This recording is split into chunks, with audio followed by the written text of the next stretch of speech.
Let me start by asking you something that I think is quite simple. If one side has 60 and one side has 40, which one won? If I were to ask that simple question to a class of primary school children, they'd all know that the correct answer is, of course, 60, and that'd be the end of it.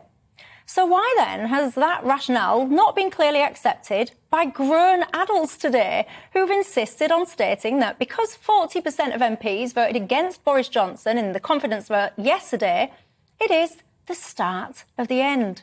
A loss, if there ever was one, an embarrassment, a humiliation, and an indication that he has no mandate to govern.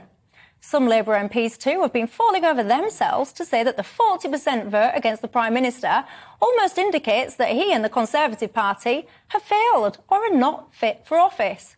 But hold on a second, because if I cast my mind back to the 2019 general election, many of the Labour MPs were elected into seats where way more than 40% of the electorate voted against them, but yet due to the Brexit vote split, the Labour MPs got in.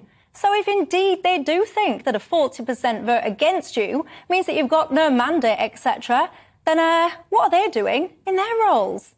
You see, so many people, all they seem to care about these days is their own self-interest. The media, for example, will drag out this story for weeks to come. Speculation, is there going to be another vote? Yes or no? Will they change the rules? How's it all going to work? All of that, of course, will be done for their own clicks and eyeballs.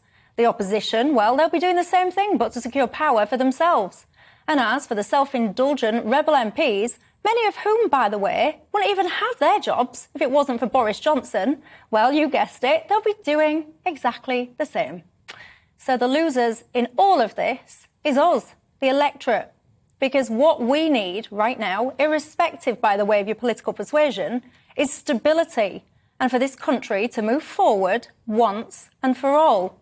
If we want to change our leadership, we've got a general election in 2024. So I'll end, as I began, with a reminder that if you have 60 and 40, 60 is the winner, and that, my friends, is the end. If you're still struggling with that, then I politely suggest that you go and speak to a 5-year-old.